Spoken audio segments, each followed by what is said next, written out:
¿Bien? ¿Se ve la pantalla? ¿Está bien? Se ve, Estamos ok. dale. Sí, Bien. Buenas noches a todos los queridos jóvenes. Dios les bendiga. Una alegría para mí poder compartir con ustedes la palabra de Dios en esta noche, en especial en este estudio tan importante del libro de Daniel y Apocalipsis. Y veo allí, había visto, van a apagar las cámaras, pero cuando estaban conectados veía varias caras conocidas, varios jóvenes que en mi proceso, mi trabajo en Argentina los conocí, los años pasan rápido, los veo muy crecidos, ¿no? Muchos jóvenes también que no conozco, pero qué bueno que estén aquí compartiendo estas clases. Así que con la gracia de Dios vamos a orar en nuestros corazones para que el estudio de esta noche venga a ser entendible, que pueda ser asimilado también, que puedan ser disipadas las dudas que también puedan surgir. No es un capítulo complejo, el capítulo 15, eh, pero no por eso le resta importancia al mensaje que tiene para transmitirnos. Bien, vamos entonces a avanzar. Bueno, el hermano Mauro, no sé si lo había comentado o no lo escuché, pero por las dudas yo también hago mención de esto. Me gustaría que los jóvenes estén atentos, tengan sus Biblias en sus manos, ya sea de forma impresa o bien a través de los formatos digitales que hoy día hay, ya sea celular o tablet o computador, y que nos puedan acompañar con las citas bíblicas que vamos a nombrar, como así también que a medida que vamos avanzando en el tema puedan ir generando preguntas, mismo las pueden ir dejando archivadas en el chat para que no se olviden, porque si esperan hasta el final de la presentación para hacer las preguntas, muchas veces uno se olvida lo que en el principio había sido mencionado. Así que es bueno que vayan dejando sus preguntas y finalizado el estudio, ahí vamos con la gracia de Dios y con la ayuda de los hermanos presentes, vamos a tratar de dar respuesta. ¿Sí? Bien. hermano Marcelo, Sí, hermano. por una cuestión de orden y de no perder tiempo, si hay que leer algún versículo o hay que leer alguna cita, vamos a estar acá el hermano Mauro y yo, personas Bien. con el audio habilitado para que lo podamos hacer. Entre Bien, tanta gente es entonces ahí, difícil encontrar a quién darle el audio y a quién no. correcto, está bien. Entonces ahí las citas que vamos a ir nombrando, ustedes desde ya, como ya lo acabas de decir, lo pueden ir leyendo, ¿sí? Bien, vamos a avanzar entonces a la primera imagen que nos presenta el primer versículo de Apocalipsis capítulo 15, versículo 1. Si por ahí hay algo que no se entiende bien, hermanos de ustedes que tienen el audio me pueden hacer la mención, ¿no? A veces hablo demasiado rápido, o por ahí no me sé explicar en alguna cosa, ustedes me lo hacen notar, por favor. Bien, Apocalipsis 15, capítulo 15, versículo 1. La última clase la tuvieron con el pastor Eleazar, que él es el presidente de la Unión de aquí de Chile, y él nos habló de Apocalipsis 14, y cerrando el capítulo de Apocalipsis 14, se presentó una escena que mucho no se desarrolló, tampoco va a venir el caso porque no es el capítulo que yo tengo que desarrollar, pero se entendió de que las escenas del versículo 13 del Apocalipsis 14 al versículo 20 son escenas que están esbozando o están presentando el juicio de Dios sobre los impíos, ¿no? O sea que sería prácticamente la introducción al capítulo 15 del Apocalipsis. Y ahora, en el capítulo 15, en el versículo 1, vemos allí que nos dice lo siguiente: vi en el cielo otra señal grande y admirable, 7 ángeles que tenían las 7 plagas postreras, porque en ellas se consumaba la ira de Dios. Es interesante destacar que el capítulo 15 comienza con esta visión que el profeta recibe de los ángeles que están con las plagas que van a ser derramadas, que es la ira de Dios y mezcla de misericordia sobre la humanidad. Ahora, ¿cómo es que se llegó a esta altura en la historia de la humanidad? ¿Cómo es que el mundo ahora está al borde de la destrucción final? ¿Cómo es que se ha terminado la gracia y que los habitantes están sentenciados a recibir la ira de Dios? Para entender esto, me gustaría que podamos hacer un pequeño recorrido histórico, y para eso vamos a ir a la siguiente imagen, y nos vamos a referir al tiempo del fin. Esto que vamos a hablar, ustedes ya lo han estudiado, solamente viene a modo de repaso para entender por qué el capítulo 15 de Apocalipsis comienza de esta forma. Y nos vamos a referir al comienzo del tiempo del fin. El comienzo del tiempo del fin fue allí en el año 1798, donde se completó la profecía de los 1260 años, donde venía a apagarse la supremacía papal, y donde se vino a desatar el libro de Daniel, según lo que dice Daniel, capítulo 12, versículo 4, Dios había ordenado a Daniel que el libro de las profecías para el tiempo del fin fueran sellados. Pero a partir de 1798 este libro fue dessellado y comenzó a comprenderse las profecías del tiempo del fin. Fue así que a partir de ese periodo de tiempo y un poquito antes, se empieza a cumplir lo predicho por nuestro Señor Jesús en Mateo 24, versículo 29 y 33. A ver si uno de los hermanos nos puede leer, por favor. Mateo capítulo 24, el versículo 29 y el versículo 33.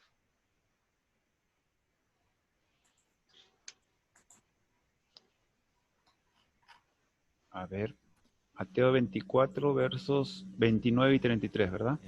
Exacto. Dice verso 29, e inmediatamente después de la tribulación de aquellos días, el sol se oscurecerá, y la luna no dará su resplandor, y las estrellas caerán del cielo, y las potencias de los cielos serán conmovidas. Y el verso 33 dice, así también vosotros, cuando veáis todas estas cosas, conoced que está cerca a las puertas. Muy bien. Entonces podemos ver que en el año 1755 tuvimos el gran terremoto de Lisboa, en el año 1780 tuvimos el oscurecimiento del sol, y en el año 1833 la caída de estrellas. En el libro Conflicto de los Siglos, página 405, nos dice, pero desde 1798 el libro de Daniel ha sido dessellado. El conocimiento de las profecías han aumentado y muchos han proclamado el solemne mensaje del juicio cercano.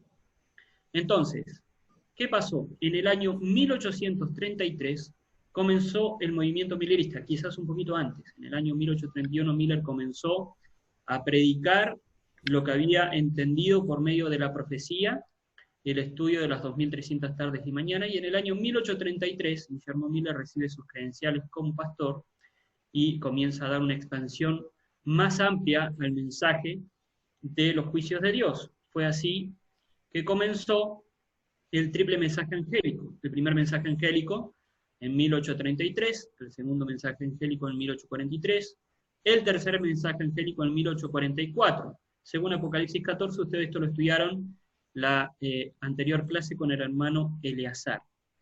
Estamos viendo los acontecimientos que se dieron para que pueda llegar a Apocalipsis 15.1. A partir de 1844, según Daniel 8.14, se cumplió la fecha del término de la profecía de las 2300 tardes y mañanas, y a partir de allí comenzó lo que se conoce como el juicio investigador. ¿Para qué es el juicio investigador que comenzó en 1844 y hasta cuándo se va a extender? Este juicio tiene el propósito de analizar el caso de todos los que serán salvos, de los que compondrán el grupo selecto de los 144.000, y se extenderá hasta el fin del tiempo de la gracia. Allí lo podemos ver en Apocalipsis 7, 3 y 4, donde nos habla de esa obra del sellamiento, donde Dios habla que a un ángel con el tintero escribano para que vaya a sellar a sus escogidos, y mientras tanto se le da la orden a los 4 ángeles que sostienen los 4 ángulos de la tierra para que no soplen vientos, que sería la destrucción, sobre la tierra, hasta que los siervos de Dios estén sellados.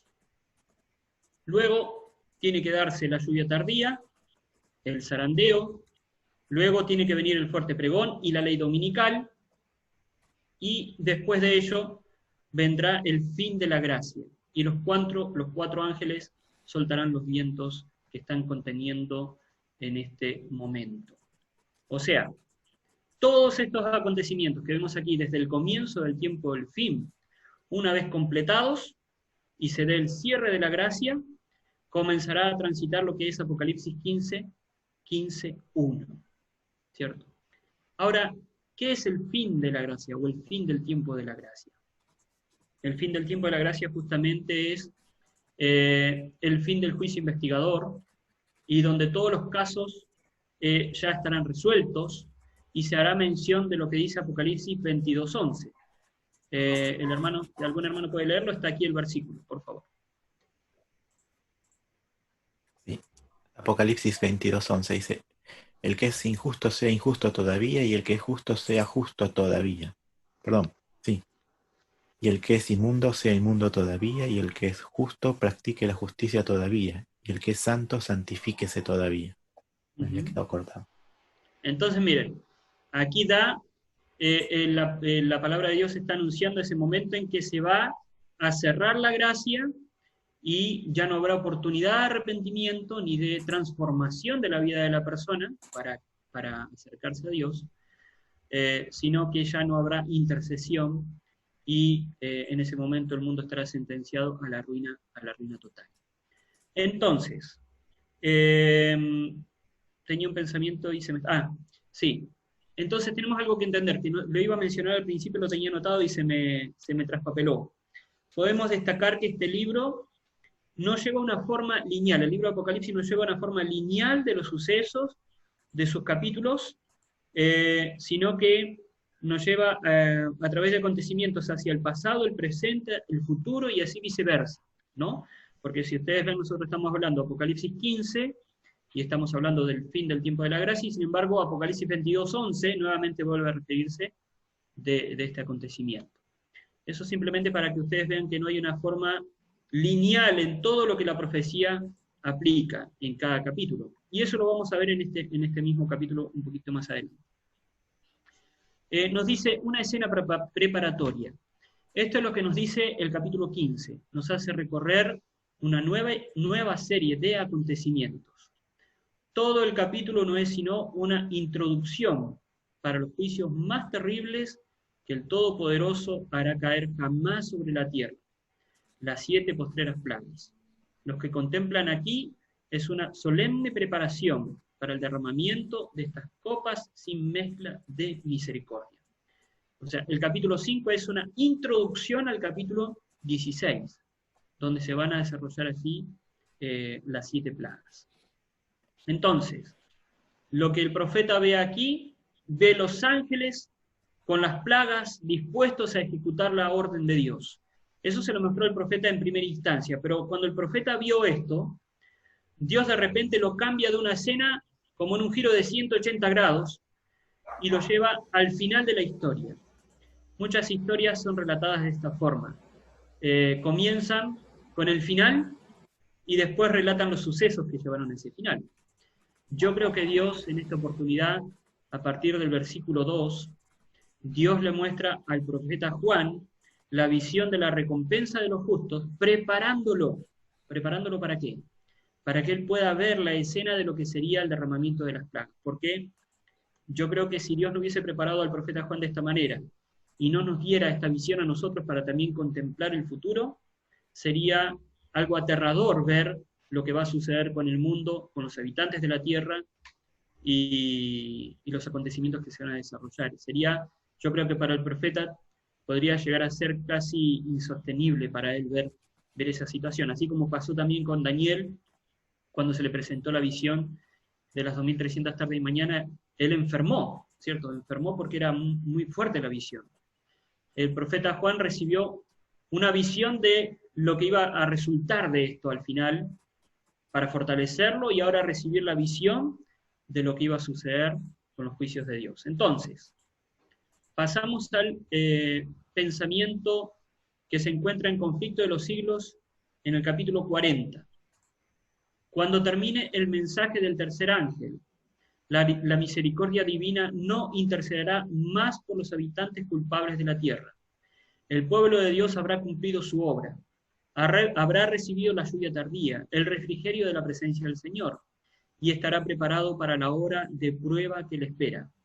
Los ángeles se apuran, van y vienen de aquí para allá en el cielo. Un ángel que regresa de la tierra anuncia que su obra estaba terminada. El mundo ha sido sometido a la prueba final, y todos los que han resultado fieles a los preceptos divinos han recibido el sello de Dios, del Dios vivo. Entonces Jesús dejará de interceder en el santuario celestial, levantará sus manos y con gran voz dirá, hecho es. Y todas las huestes de los ángeles depositarán sus coronas mientras él anuncia en tono solemne, lo que nos leía el hermano anteriormente. El que es injusto, sea injusto aún. Y el que es sucio, siga ensuciándose aún. Y el que es justo, sea justo aún. Y el que es santo, sea aún santo. Entonces, en ese momento se cierra la gracia, se termina el tiempo de preparación, ya no hay una segunda oportunidad para el arrepentimiento. Entonces, pasamos al versículo 2 de Apocalipsis 15. Ahora, como les decía, el profeta es llevado en visión al resultado final de este conflicto. Vi también como un mar de vidrio mezclado con fuego, y a los que habían alcanzado la victoria sobre la bestia y su imagen y su marca y el número de su nombre, en pie sobre el mar de vidrio con las arpas de Dios.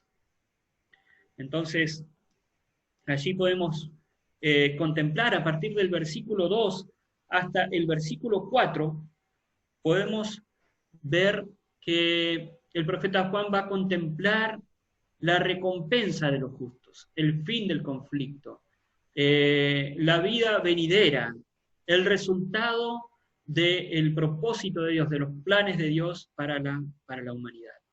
Y es una visión maravillosa la que él recibe a los santos, estar ante la presencia de Dios, revestidos de la misma gloria de Dios. A ver si se me está escapando algún pensamiento de lo que yo tengo aquí apuntado.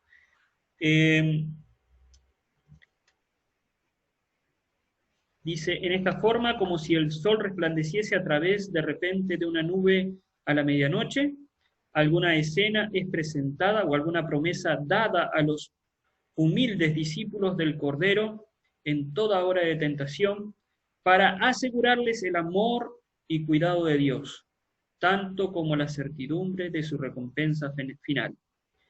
Decid al justo, nos dice Isaías, que le irá bien, pero ay del impío, mal le irá. Isaías capítulo 3, versículo 10 y 11. Sobre la cabeza de los vencedores, Jesús coloca con su propia diestra la corona de gloria. Cada cual recibe una corona que lleva su propio nombre nuevo. Eso está en Apocalipsis capítulo 2, versículo 17. Y la inscripción santidad a Jehová. A todos se le pone en la mano una palma de victoria y se le entrega un arpa brillante. Luego que los ángeles mandan y dan la nota, todas las manos tocan con maestría las cuerdas de las arpas, produciendo dulce música en ricos y melodiosos acordes. Dicha indecible estremece a todos los corazones, y cada voz se eleva en alabanza de agradecimiento. El que nos amó y nos ha lavado de nuestros pecados con su sangre, y nos ha hecho reyes y sacerdotes para Dios y su Padre. A él sea gloria e imperio para siempre jamás. Entonces, yo me imagino lo maravilloso de esta escena, y eso me lleva a otro pensamiento, no lo tengo aquí al escrito, pero recuerdo una visión de la hermana Elena G. de White, que ella dice que es arrobada en una visión y es llevada hasta el mismo cielo, y Jesús le muestra la Nueva Jerusalén, le muestra el templo también donde está inscrito en una placa de oro el nombre de los 144.000, y la lleva también a contemplar una mesa larga y espaciosa donde están todos los redimidos y el Señor está para servirles. Yo me imagino una visión tan maravillosa como lo relata Elena, la hermana Elena. Ella dice que no encuentra palabras humanas para poder describir algo tan maravilloso, y mismo ella dice que le pidió al Señor de poder comer del fruto de la vida en ese momento. Y el Señor le dice que todavía no, que tenía que regresar.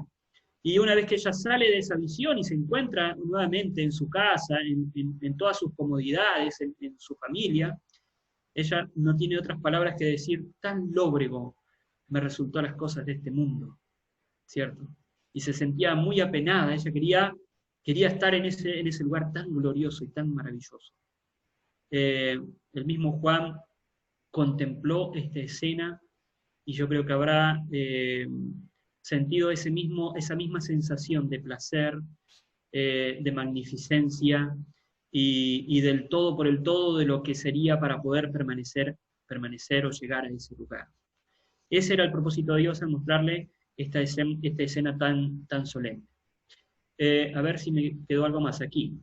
Dice, se le permite al profeta contemplarlos anticipadamente como vencedores sobre el mar que tenía apariencia de vidrio mezclado con fuego. Cantan el cántico de Moisés y del Cordero mientras están sobre esa expansión chispeante de gloria. El mar de vidrio sobre el cual están estos vencedores es el mismo que es presentado en Apocalipsis, capítulo 4, versículo 6, como situado delante del trono en el cielo. Encontramos aquí una prueba indubitable, corroborada por el Apocalipsis 14, 1 al 5, de que los santos son llevados al cielo para recibir parte de su recompensa. ¿Por qué parte de su recompensa? Porque ellos van, luego de las 7 plagas, ellos van a ser arrebatados, van a ser llevados al cielo por 1000 años, y luego vendrán a la tierra para recibir su recompensa final, que es la tierra renovada. Cuando hablamos de que ellos también cantan el cántico de Moisés y del Cordero, a ver si no me estoy adelantando, déjenme corroborar. Versículo 3, ya me estaba adelantando, vamos adelante. Versículo 3. Y cantan el cántico de Moisés, siervo de Dios, y el cántico del Cordero, diciendo, grandes y maravillosas son tus obras, Señor Todopoderoso, justos y verdaderos son tus caminos, Rey de los santos. Ahora, él no solamente los ve allí, sino que los ve cantar un cántico especial. Este cántico tiene título. ¿Cuál es ese título, hermano Mauro? Creo que tiene bloqueado el micrófono. Sí. ¿Cuál es el cántico? ¿Cuál es el título? El cántico del Cordero. El cántico de Moisés y del Cordero. Ese es el título. Miren, nosotros vamos a hacer una ejemplificación de la situación, para que ustedes entiendan la idea que les quiero transmitir. Cuando nosotros vamos a comenzar un culto o algo, decimos, bueno, ahora vamos a cantar el himno, Cantad alegres al Señor. Sabemos que es el himno número 1, ¿no? Vamos a cantar en esta mañana para comenzar el himno por la mañana. El himno número 38, ¿cierto? ¿Estoy bien? Entonces ahora en el cielo van a decir, vamos a cantar el cántico de Moisés y del Cordero. ¿Sí? Pero ¿saben qué? Lo curioso de este himno es que nadie puede cantar este cántico sino los 144.000. Es un himno que solo ellos van a poder cantar. ¿Y por qué? Porque este himno tan maravilloso que ellos van a poder cantar es un himno que van a cantar basado en su propia experiencia. ¿Y por qué lleva el título de Moisés y del Cordero? Miren, haciendo una pequeña ilustración, Moisés fue un hombre que transitó por esta vida y desde muy pequeño fue soportando dificultades y pruebas. Ahí recién nacido nomás ya lo tuvieron que poner en una canasta en un río lleno de cocodrilos, ¿no? De ahí él tuvo que vivir en una nación impía, luego tuvo que huir de esa nación delante de Faraón, luego tuvo que ir a libertar al pueblo de Israel, siempre estuvo bajo mucha presión y muchas pruebas, y después lidiar, estamos estudiando ahora una lección muy hermosa de escuela sabática, que Moisés tuvo que lidiar con un pueblo muy, muy rebelde, ¿cierto? Que creo que más de una vez lo llevó al límite de su paciencia, y vemos en este último estudio, vamos a ver que él lamentablemente perdió la paciencia por un momento, y eso lo privó de entrar a la tierra prometida. Él pidió y clamó al Señor para entrar a la tierra de Canaán, pero no pudo entrar, se le fue negado. Pero ¿qué recompensa tuvo Moisés? Él no pudo entrar a la Canaán terrenal, pero él fue resucitado para ir al mismo cielo. Y cuando hablamos del cántico del Cordero, justamente Cristo, varón de dolores, experimentado, ¿cierto?, en sufrimiento, él vino a la tierra, a los suyos vino y los suyos no lo recibieron, lo menospreciaron, hasta mismo lo llevaron a la misma muerte. Entonces este título tiene una connotación especial, porque los hijos de Dios van a pasar por la gran angustia de Jacob. Y en esa gran angustia, ellos cuando sean liberados, van a cantar basado en esa experiencia donde ellos soportaron, vencieron por medio de la justicia de Jesús y de la misericordia de Dios.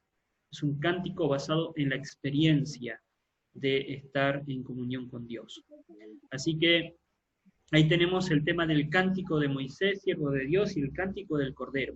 Además de eso, dicen, grandes y maravillosas son tus obras, Señor Dios Todopoderoso. Yo creo que más allá de la expresión de la vivencia personal que ellos han tenido con Dios, también va a estar lo que es entender lo que es el poder y la grandeza de Dios. Nosotros somos muy limitados en comprender lo que es la grandeza y el poder de las obras de Dios. Hace unos días atrás veía con mis hijas, no, estoy equivocado, lo veía solo, se lo iba a mostrar a mis hijas. Estaba viendo una imagen que mostraban del estudio de las constelaciones, de los planetas. Hay muy lindo material en internet de este asunto. Y mostraban allí nuestro planeta Tierra, y luego iba mostrando los planetas que están cerca nuestro, la misma Luna, el Sol, y nosotros íbamos quedando pequeñitos, ¿cierto? Y de ahí se iba alejando hacia otros planetas y otras estrellas, y llegaba hasta unos lugares inhóspitos, por decir así, donde hay estrellas hiper mega gigantes, donde nosotros dejamos prácticamente de existir, ¿cierto? No somos prácticamente nada en este universo, y saliendo de esas estrellas las constelaciones, y nosotros somos una pequeña constelación de miles de constelaciones, y sin embargo en esa insignificancia de lo que somos, Dios en su misericordia envió a su Hijo unigénito para que muera para la salvación de cada uno de nosotros. Comprender esa grandeza y ese poderío nos llevará en todo a cantar este hermoso cántico en el mar de vidrio. Bien, vamos a avanzar. El himno que cantan los vencedores es el cántico de Moisés y del Cordero. Nos he dado aquí, en epítome, grandes y maravillosas son tus obras. Señor Dios Todopoderoso, justo y verdadero son tus caminos, Rey de los santos. También hay una escena que es descrita por el Espíritu de profecía, que nos dice así: antes de entrar en la ciudad, el Salvador confiere a sus discípulos los emblemas de la victoria y los cubre de las insignias de su dignidad real. Las huestes resplandecientes son dispuestas en forma de un cuadro hueco en derredor de su rey, cuya majestuosa estatura sobrepasa en mucho a los santos y a los ángeles, y cuyo rostro irradia amor benigno sobre ellos. De un cabo a otro de la innumerable hueste de los redimidos, toda mirada está fija en él. Todo ojo contempla la gloria de aquel cuyo aspecto fue desfigurado más que el de cualquier hombre, y su forma más que la de los hijos de Adán. Esa es, en resumen, la gran escena. Y este cántico y esta expresión de los versículos del 2 al 4 finaliza con este versículo que dice así: ¿quién no te temerá, oh Señor, y glorificará tu nombre? Pues solo tú eres santo, por lo cual todas las naciones vendrán y te adorarán, porque tus juicios se han manifestado. Esta expresión dijimos que es futurista, es después, es bajo la victoria de los santos. Y cuando aquí habla de quién te temerá, quién no te temerá, en Malaquías, en capítulo 3, versículo 2, dice: pero ¿quién podrá soportar el día de su venida? ¿Y quién podrá mantenerse en pie cuando Él aparezca? Porque Él es como fuego de fundidor y como jabón de lavandero. ¿Quién no te temerá? Y nos dice aquí, en este párrafo que no puse de dónde lo tomé, pero es del Espíritu de profecía. Dice, el mensaje del primer ángel de Apocalipsis 14 es: temed a Dios y dadle gloria. Los santos prestaron atención a esa exhortación, y ahora que ha terminado su peregrinación, se unen en este maravilloso tributo de alabanza a la gloria de Dios. Ahora compárese con el clamor de los adoradores de la bestia, porque ellos allí en Apocalipsis 13:4, a ver si lo puede leer alguno de los hermanos, que bien no estoy recordando, pero dice, ¿quién como la bestia? ¿No? ¿Lo tienen ahí? Apocalipsis capítulo 13, versículo 4. A ver, dice, Sí. y adoraron al dragón que había dado autoridad a la bestia, y adoraron a la bestia diciendo, ¿quién como la bestia? ¿Y quién podrá luchar contra ella? Mira, en el capítulo 13, muchas gracias, hermano, en el capítulo 13, los adoradores de la bestia la exaltaban como lo máximo, ¿no? ¿Quién podrá contra la bestia? Pero ahora los redimidos contemplan justamente el poder de Dios, porque a esa altura, cuando ellos están exclamando esto, cuando ellos están reconociendo que Dios es todopoderoso, están viendo el clamor de la bestia que fue totalmente destruida, ¿cierto? Destruida y sentenciada al juicio final después de los 1000 años. Bien, seguimos avanzando. Versículo 5. Después de estas cosas miré, y aquí fue abierto en el cielo el templo del tabernáculo del testimonio. Ahora, el profeta sale de esa visión futurista, que Dios lo transportó a ver el resultado de los redimidos, y vuelve nuevamente a la escena que se vuelve a unir con Apocalipsis 15:1. Había visto los ángeles con las copas de la ira de Dios, y después de estas cosas miró, y aquí que fue abierto en el cielo el templo y el tabernáculo del testimonio. ¿Qué nos viene a explicar este versículo 5? A ver, un segundito. Estoy aquí. Bien. Entonces, en ese momento, cuando él ve que el templo del tabernáculo del testimonio fue abierto, es una expresión, podemos hacer una comparación con lo que era el santuario terrenal en la antigüedad. El sumo sacerdote entraba una vez al año al lugar santísimo, todo el pueblo estaba expectante afuera, esperando que el sumo sacerdote termine su oficio de la purificación del templo, y luego salía, que se abría el templo, salía y bendecía al pueblo.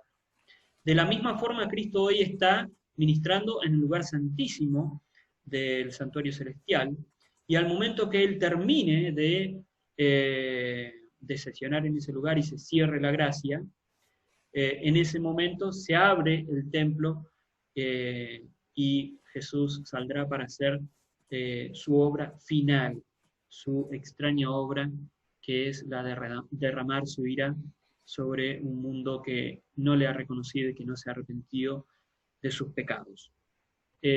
Nos dice un pasaje de evento de los últimos días en el capítulo 16, justamente en secuencia de ese momento en que se está abriendo el tabernáculo. Vi ángeles que iban y venían de uno a otro lado del cielo. Un ángel con tintero de escribano en la cintura regresa de la tierra y comunicó a Jesús que había cumplido su encargo. Quedaban sellados y numerados los santos. Vi entonces que Jesús, quien había estado oficiando ante el arca de los 10 mandamientos, dejó caer el incensario y alzando las manos exclamó a alta voz, consumado es. Su obra había llegado al final. Antes de pasar allí, es mismo lo que puse en la diapositiva, vamos a ver aquí una advertencia. Aquí yo quiero que los jóvenes presten mucha atención a esta advertencia. Los jóvenes que están allí, espero que no se hayan dormido, espero que estén despiertos, yo no los veo, pero espero que estén atentos a lo que estamos relatando aquí y puedan estar generando sus preguntas y también puedan prestar atención a esta advertencia que es muy importante para todos nosotros. Dice así: vi que muchos descuidan la preparación necesaria. esperando que el tiempo del refrigerio y la lluvia tardía los prepare para sostenerse en el día del Señor y vivir en su presencia. Oh, ¿y a cuántos vi sin amparo en el tiempo de angustia? Cuando Jesús salga del santuario, los santos y justos seguirán siendo santos y justos, porque todos sus pecados habrán quedado borrados, y ellos recibirán el sello del Dios vivo. Pero quienes sean injustos e impuros, seguirán siendo también injustos e impuros, porque ya no habrá en el santuario sacerdote que ofrezca ante el trono del Padre las oraciones, los sacrificios y las confesiones de ellos. Por lo tanto, lo que deba hacerse para salvar las almas de la inminente tormenta de ira ha de ser antes de que Jesús salga del lugar santísimo y del santuario celestial. ¿Por qué les decía a los jóvenes que tienen que prestar mucha atención a esta advertencia? Porque los tiempos que estamos viendo son tiempos muy solemnes. Estamos viendo ya que el Espíritu de Dios se está retirando paulatinamente de la tierra. Y pronto el tiempo de gracia se acabará. Y yo creo que el centro del capítulo 15, la nota tónica del capítulo 15, es la advertencia de que el tiempo de gracia se está a punto de terminar. Entonces, es ahora cuando nosotros debemos de prepararnos, de entregar nuestra vida a Dios, de confesar nuestros pecados, en todo momento, no dejar pasar un día, cada vez que uno se ha equivocado o ha cometido un error, pedir perdón al Señor. Antes de ir a dormir, hacer un análisis de ese día y estar a cuentas con el Señor. Porque el tiempo de gracia se está cerrando y para muchos ya se ha cerrado. Porque en el juicio investigador que se está llevando a cabo en el cielo, los libros de los justos se está siendo pasado en revista. No sabemos cuándo comenzará a pasar en revista el caso de los vivos. Quizás ya haya empezado y quizás tu libro pueda estar siendo presentado. ¿Y cómo cerrará la etapa del libro de tu vida?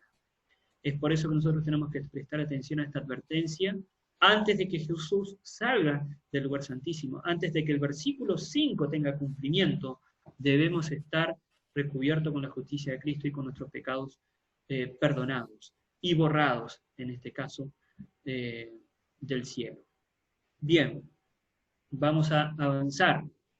Versículo 6, ya nos queda poco, no se cansen, que este es un capítulo corto, así que vamos a avanzar. Capítulo 6. Dice, y del cielo salieron los 7 ángeles que tenían las 7 plagas, vestidos de lino limpio y resplandeciente, y ceñidos alrededor del pecho con cinto de oro. Voy a pedir disculpas, voy a tomar un puntito de agua. Entonces, los ángeles tienen un papel y han tenido un papel muy importante en nuestras vidas y en la historia de esta humanidad. Estos ángeles que están siendo encomendados en esta misión tan tremenda, que es la de la misión de derramar las plagas sobre la tierra, son ángeles que tienen una distinción especial. Quizás la mayoría de las representaciones que se ven en la Biblia de los ángeles siempre se los figura de una misma manera, ¿cierto? Vestidos de un lino blanco y resplandeciente, como los ángeles que aparecieron en la sepultura de Jesús, o el mismo ángel que se le presenta al apóstol Juan. En este caso lo mismo, pero tienen un distintivo que es ceñidos alrededor del pecho con un cinto de oro. No encontré una explicación realmente de esto, pero sí tiene la connotación de su misión especial. Tienen una misión muy especial, que es la de derramar las plagas sobre el mundo. Ahora, hablando de los ángeles, hay este pasaje del Espíritu de Profecía, nos dice, yo había visto el tierno amor, esto me aparece, ahí está, el tierno amor de Dios por su pueblo, y es muy grande. Y aquí nos va a dar un vistazo de lo que son los ángeles en nuestra vida. Vi los ángeles que extendían sus alas sobre los santos. Cada santo tenía su ángel custodio. O sea que cada uno de nosotros cuenta con ¿qué? Con al menos un ángel que nos está acompañando en todo momento. Cuando los santos lloraban, desalentados o estaban en peligro, los ángeles que sin cesar los asistían, volaban con presteza a llevar la noticia, y los ángeles de la ciudad cesaban de cantar. Entonces Jesús comisionaba a otro ángel para que bajase a alentarlos y vigilarlos y procurar que no se apartaran del sendero estrecho.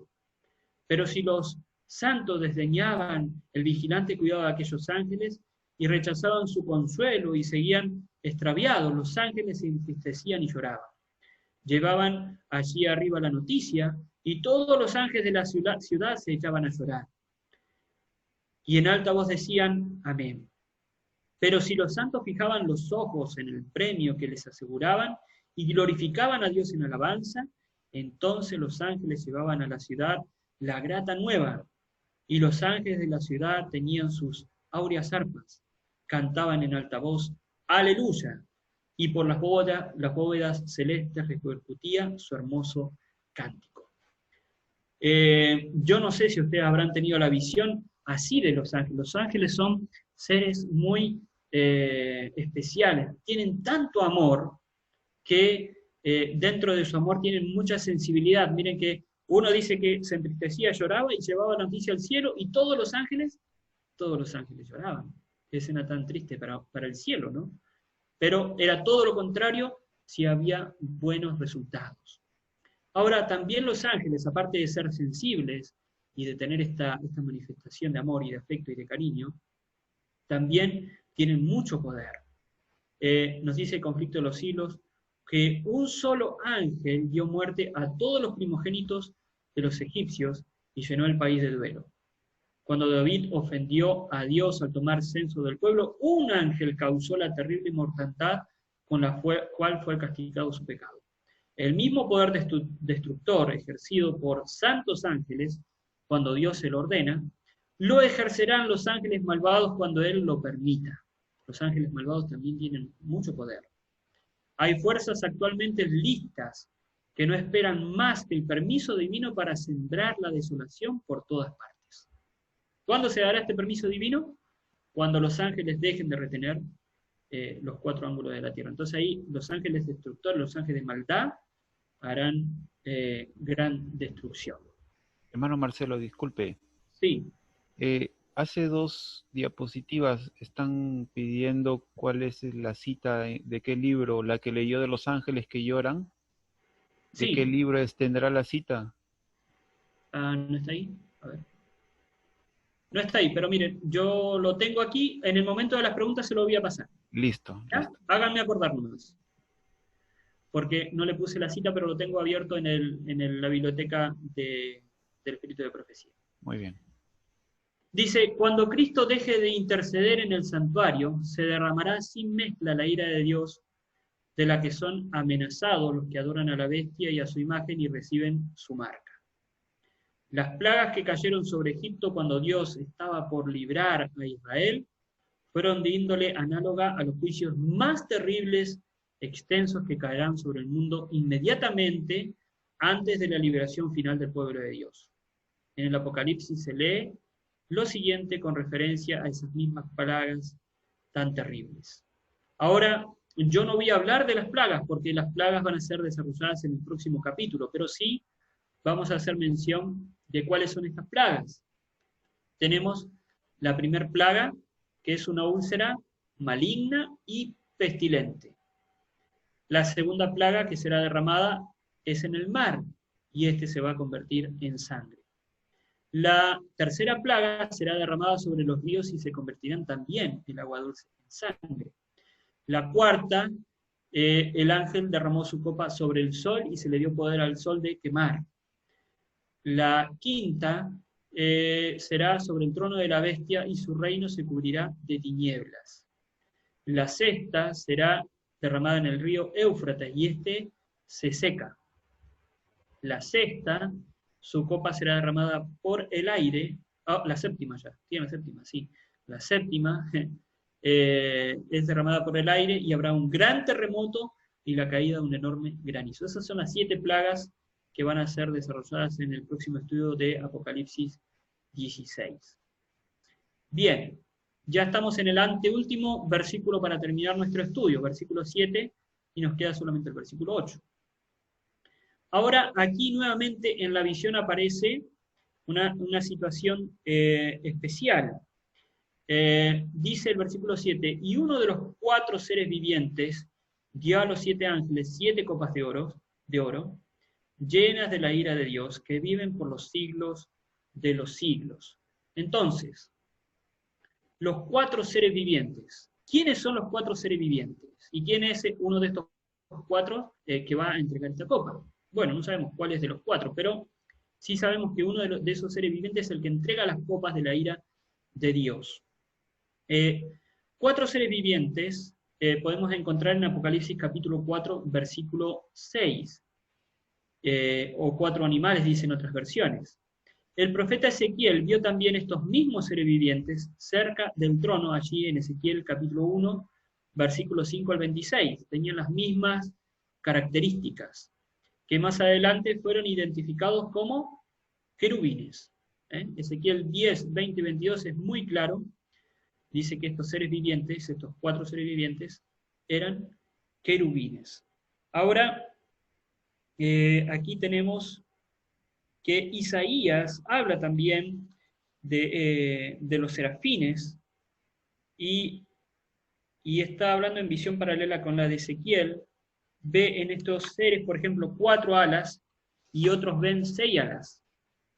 Se cree que esta diferencia puede ser en relación al estándar de cada ángel, o la posición de cada elevada que pueden tener cada uno de ellos, como también, cuando estaba estudiando, me llamó mucho la atención, porque, por ejemplo, Ezequiel ve los seres vivientes con 4 caras, ¿cierto? Y en Apocalipsis, Juan ve cada ser viviente con una cara. Anoche hasta me dormí pensando en estas cosas, ¿cierto? De cómo será bien entender la visión. Y en realidad, cada profeta recibe la visión y tiene que tratar de enfocar en el conocimiento que él tiene para poder transmitir, ¿cierto? Y me acuerdo que había visto el comentario de una visión que tiene la hermana Elena, por ejemplo, ella en una oportunidad ella dice que había uvas que salían de alambres de plata y de barras de oro. Y hubo gente que se burló de esa visión que ella tuvo, decían como uvas que van a tener un racimo de uva que su rama van a ser de plata y va a estar en una barra de oro. Y ella decía, yo no digo que sea exactamente así, sino que eso es lo que yo pude ver y así lo puedo describir, ¿no? Lo puedo describir. Mismo, hoy día nosotros tenemos, debido a esta situación, tenemos el acceso a la tecnología y usamos material digital de lo que es la Biblia y de lo que es el escrito de profecía. Yo recuerdo años atrás, cuando uno hablaba de utilizar materiales digitales para expresar la palabra de Dios, era considerado como algo terrible, ¿no? Algo totalmente fuera de lugar. Pero ¿qué pasaría si al profeta se le hubiese mostrado en visión algo tecnológico o algo de nuestro tiempo? No lo podría explicar. Entonces, conforme a lo que el profeta ve, conforme a lo que el profeta va a describir y entender. Entonces, en relación a cómo son los seres vivientes, cada uno lo vio como lo pudo explicar, pero sí define Ezequiel que estos son querubines, ¿cierto? Y están delante del trono de Dios. Ahora, cuando hablamos de querubines, solo para tener una visión un poquito más amplia, Satanás, antes de su caída, era un querubín. Nos vemos allí en Ezequiel 28, 14 y 15. Tú, querubín grande, protector, que te puse en el santo monte de Dios, allí estuviste, en medio de las piedras de fuego te paseaba. Perfecto eras en todos tus caminos, desde el día en que fuiste creado, hasta que se halló en ti maldad. O sea que podemos decir que era un ser viviente de los que estaban delante de la presencia de Dios. Ahora, cuando él dejó esa posición de querubín, otro tomó su posición, y nosotros sabemos que hoy día esa posición lo ocupa Gabriel. Entonces, tenemos citas que nos hablan de Gabriel. Por ejemplo, en Deseo a todas las gentes, la palabra del ángel Gabriel, yo soy Gabriel, el que está delante de la presencia de Dios. Demuestran que ocupa un puesto de alto honor en los atrios celestiales, quien fue a Daniel con un mensaje y dijo: ninguno hay que se esfuerce conmigo en estas cosas, sino Cristo, Miguel, vuestro príncipe. El Salvador habló de Gabriel en Apocalipsis diciendo que le declaró, enviándolo por su ángel a Juan su siervo en Apocalipsis 1:1. Sin embargo, aunque ocupan esta gran posición de grandeza, ellos dicen que son consiervos con nosotros, ¿cierto? Y que no son dignos de ser adorados, sino que la única adoración pertenece a Dios. Los querubines son los comandantes de la hueste celestial y los custodios de la santa ley de Dios. Por eso Dios manda a los querubines a labrar de oro encima del arca. Por eso Dios manda a labrar querubines de oro encima del arca del pacto, especialmente sobre el propiciatorio, o la tapa del arca en el santuario terrenal, donde se manifestaba la gloria de Dios, la Shekinah, según Éxodo 25:18, dando a entender que Dios mora entre los querubines, como vemos en Salmo 99:1 y 81. La posición de los querubines, con la cara vuelta el uno hacia el otro y mirando con reverencia hacia abajo sobre el arca, en el propiciatorio, representa la reverencia con la cual la hueste celestial mira la ley de Dios y su interés en el plan de la redención. Por último, entonces es más claro que estos seres vivientes son 4 querubines que representan la forma más significativa de la creación de Dios. Son seres poderosos. Salmo 104:4. Entonces ahí tenemos la explicación de este ser viviente que entrega las copas de las plagas a los ángeles. Por último, el versículo 8 nos dice así: el templo se llenó de humo por la gloria de Dios y por su poder, y nadie podía entrar en el templo hasta que se hubiese cumplido las 7 plagas de los 7 ángeles. ¿Por qué el templo se llena de humo, o por qué el profeta ve esta situación en el templo del santuario celestial? Y es justamente porque se termina la obra del juicio investigador, se termina el tiempo de gracia para la humanidad. Es una ilustración de lo que será el fin del tiempo de la gracia. Ya nadie podrá entrar por la fe en el templo celestial como ahora en el tiempo de gracia se puede. La intercesión de Cristo habrá terminado. Ya no habrá más arrepentimiento. En fin, hermanos, podemos cerrar, jóvenes, este capítulo del Apocalipsis, haciendo mención nuevamente que el núcleo, el centro de este capítulo, más allá de las plagas, de los ángeles que tienen las plagas, de los querubines y de toda la información que hemos recaudado, a mí me gustaría que ustedes puedan retener en sus mentes la importancia del tiempo de la gracia, la importancia de estar preparados antes de que Cristo deje de ministrar en el santuario celestial, para que así podamos hallarnos seguros bajo la guardia y la protección de Dios y poder pasar las 7 plagas y esperar a Cristo en gloria cuando se manifieste para ir a morar con Él por toda la eternidad. Que Dios nos bendiga, nos dé su gracia, y hasta aquí llegó mi explicación de Apocalipsis capítulo 15. Me faltó uno más: el Espíritu Santo se habrá alejado del mundo para siempre. Leemos este último pensamiento del conflicto de los siglos. Cuando Él abandone el santuario, las tinieblas, a ver un segundito que desaparezca, parece que están hablando en el chat. Las tinieblas envolverán a los habitantes de la tierra. Durante ese tiempo terrible, los justos deben vivir sin intercesor, a la vista del santo Dios. Nada refrena ya a los malos, y Satanás domina por completo a los impenitentes empedernidos. La paciencia de Dios ha concluido. El mundo ha rechazado su misericordia, despreciado su amor y pisoteado su ley. Los impíos han dejado concluir su tiempo de gracia. El Espíritu de Dios, al que se opusieron obstinadamente, acabó por apartarse de ellos.